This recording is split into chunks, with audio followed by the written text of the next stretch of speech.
Once they are graduate, they can apply also. And secondly, for CPL holders, suppose somebody is medically unfit, or because the financial reasons he is not able to complete his course, at least he will get the BSc degree. So that is the one. Then we are starting this MBA Aviation Management 2 years and MBA Aviation Logistics Management 4 years. Okay. Next slide, sir. These are the laboratories and research centers we are going to establish in RGNU. There is a big list, and this is related to your aerospace engineering and electronic communication, engineering, avionics, labs and centers. Institutions, industries to be affiliated. So there already in one slide we have shown it. We need collaboration from the HL. Then already we have already there is a one HL, but this has to be there for a long time, and because continuous interaction and skill transfer should be there. Actually, it is a very good initiative of RGNAU that we are directly interacting now with the industry and catering to the skill requirements of tomorrow. Right, we must sir. compliment you on that. Any other slide, Patel sir? And this is basically our plan. This is the Vice Chancellor Professor B.N. Singh plan, that what we are going to do in 24, because it's 5 years tenure, 24, then what is going to 25, 26, 27. So, because this is in this timeline, if we will not do, we will not be able to deliver the things. So this is very, very important. And this is the implementation plan for 5 years, targets at a glance. In fact, one thing I can tell you, the way RGNU is planning for next 5 years. It is a central university, the only university of India, and made operational at the cost of 220 crore rupees. But today they, except Vice Chancellor and Registrar, they have no other faculty, regular faculty on the board. So there is a good employment opportunity for many of the grey-haired people and experts who are sitting here. So next 3-4 years, monitor them closely, look to be professor of practice with them, look to be visiting them and help them in conduction of these courses. So basically, what is the challenge? Just I want to sum up it. चलिए मेरे ख्याल से पाठक साहब, Okay, right, sir. I have summed up for you. All right, sir. Thank you, sir. Thank you very much. I have summed up for you. And in any case, this slide will be available. So,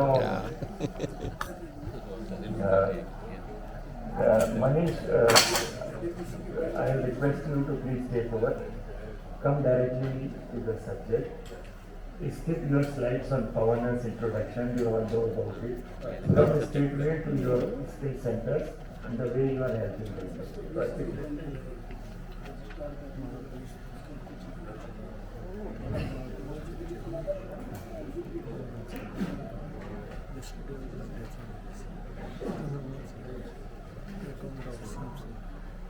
Manish, time proposed for you is 3 minutes. Right, sir. You can handle it? Yes. Okay, good.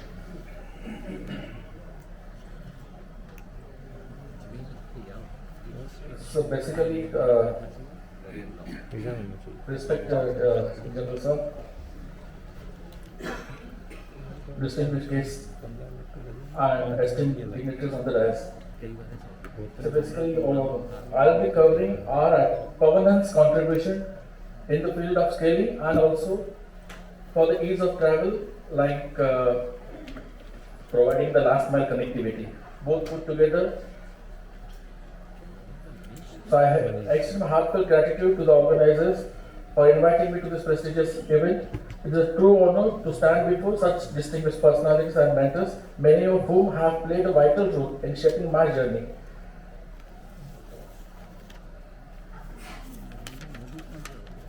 So the skill development of the new generation is a national need and the foundation of the Atmanirbhar Bharat. I will be skipping this slide, sir. Thank you.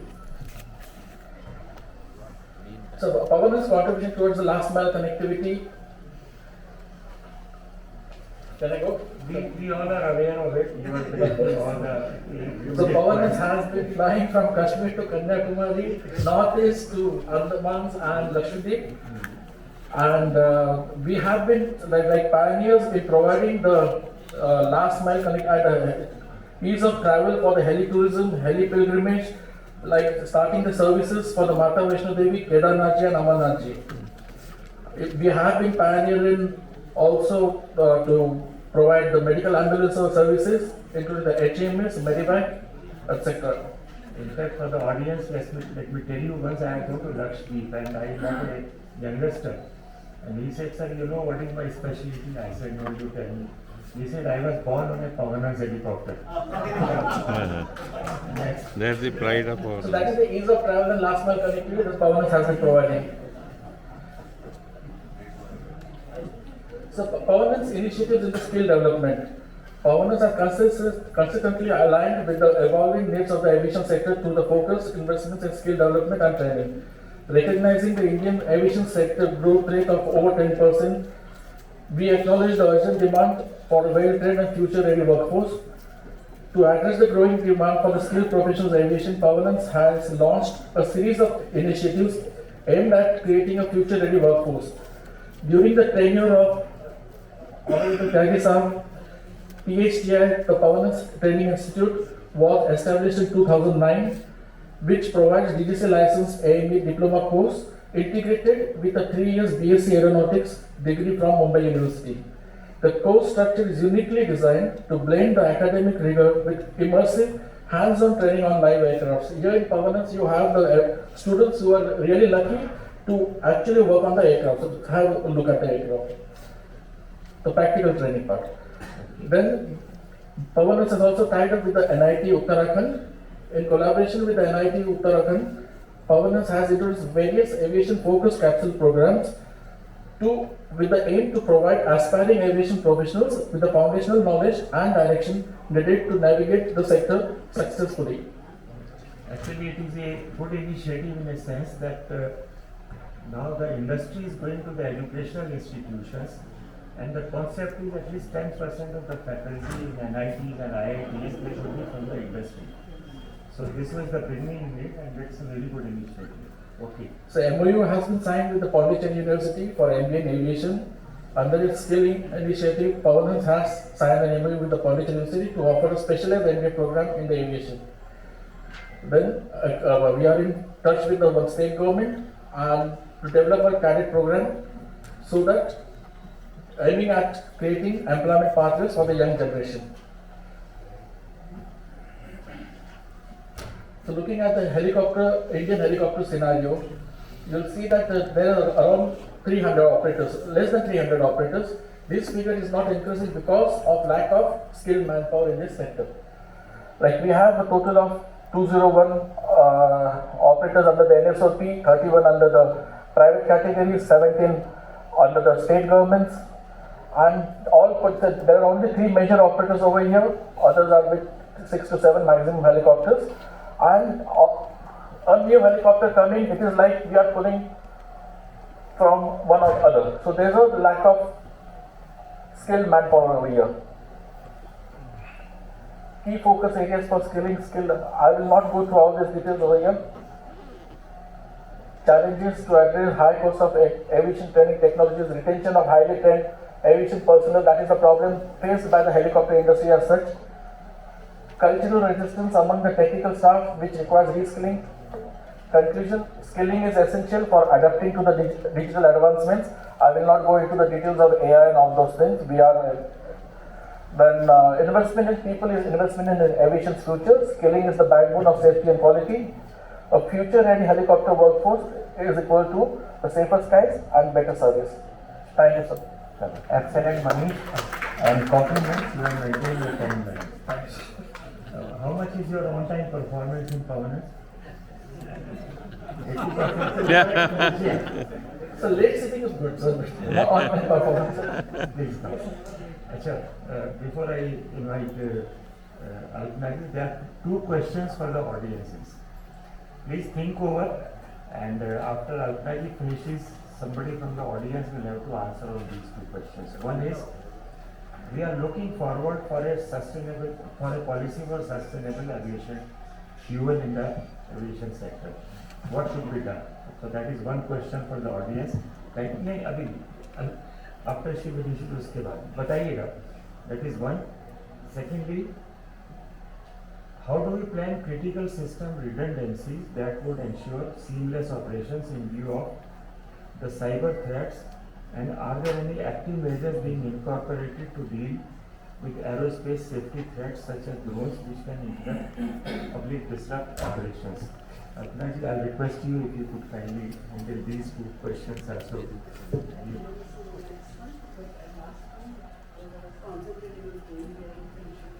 Okay, so Nari Shakti and Udan, over to Arpana ji, all yours. Yeah, please.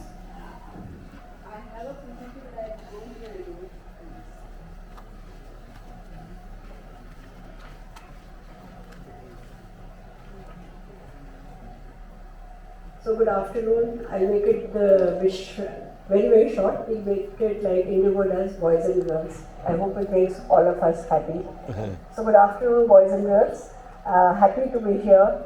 Since the morning, we've been hearing a lot about ease of travel, which way the industry is going, which are the new airports coming, what are the skills that are needed, and what we should do. So just to sum up on what I've heard, because I did have a PPT, I do not want to share it. It was anyway very, very short. However, I can just speak extempore. So we talked about Viksit Bharat, we talked about Atmanirbhar Bharat, and behind all this rides the youth of India. Behind all this is skilling and human development के लिए आपको education की बहुत ज़रूरत है. उसके बाद aviation is also plays a big role in this, bringing India to be 100% ready to be a developed nation. So aviation does play a very big role in that. उस aviation के लिए and we are looking at the future. We are looking at the number of aircrafts which Air India has ordered. We are looking at the number of aircrafts which Indigo has ordered. We are looking at the number of new airports which are coming on. So who is going to manage all these? Who is going to? And we'll have to move out of this room. Actually, if you talk about. We'll have to go out to colleges, we'll have to go out to institutes, and we have to brand aviation as a job opportunities. Because like Secretary ne bhi kaha tha, Honorable Secretary had mentioned, that people know of pilots, people know of cabin crew, but do they know of the type of opportunities that are there? The technical opportunities are there, the MROs are there, the technicians are there, the ground staff is there, the safety and security people are there, and there are the people who actually look after the passengers. We are talking about ease of travel for a better experience. So people who add the human factor in it, people who will do customer service. I think these are very important areas which we have to look at. And we go out and we brand these jobs, we talk about these jobs and we tell them these are the skills that we will teach you on. We could do very short programs, we could do the BTECs, we could do the aviation programs, we could do all that, and we need a job-ready workforce, and that is the difference between knowledge and skills. Knowledge does not make you a Monday morning ready, but skilling does make you Monday morning ready. So we need to teach these skills. It will be a combination, blended program on technical skills. Our airports are turning very high tech, face recognition, fingerprint. But still, the type of people who visit the airports is a mix of people. It is the elderly, it is people who are first-time travelers, maybe they are foreigners. So you still need people, while these machines are learning, you still need train people to support, to tell them how to at times do a self-check-in also. So you need all sorts of people, that's what I'm trying to say. And to make this experience better, train them on technical, train them on managing people, train them on the soft skills, train them about how to talk to people when they are in a local airport. Somebody in a local language, somebody who knows English, definitely needed. In Delhi, Hindi, English, Punjabi, everything works, but you need these combinations to, for everybody to make, for the people there serving to make it a better experience. Kapil Kaulji had said, we talked about who is the single person who can, who is the single person who will make this experience. So I feel it is every stakeholder's job.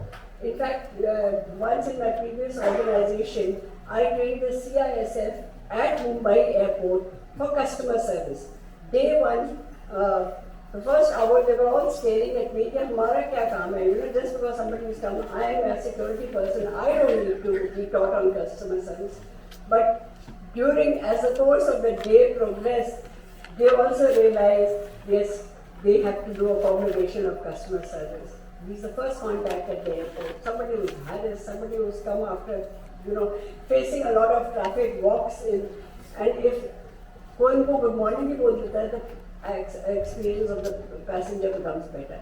So there's every stakeholder is responsible for that experience, for that wonderful experience that we can give to the customer. And as we say, everybody who works at the airport is the eyes and ears of the airport. They are also the soul of the airport. They are really the soul of the airport. They are the ones who will, you might forget, you can replicate technology, you can replicate all the facilities, but you cannot ever replicate, and you'll not forget somebody who's being good to you at the airport. You will come back and you will remember that experience that you had. So we need those sort of people. We need to go out, like I said, we need to go out of these rooms and brand this industry so we skill them and make them future ready. This is a simple No,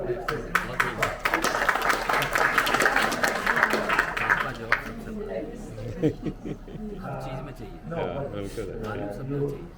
your speech was just excellent. moment you're in charge of two people, you become an HR manager.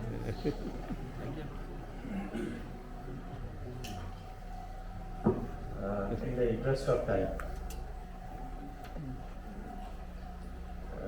excellent session, interesting thought process, and I have requested all the speakers to leave your presentations with the organizers, and these will be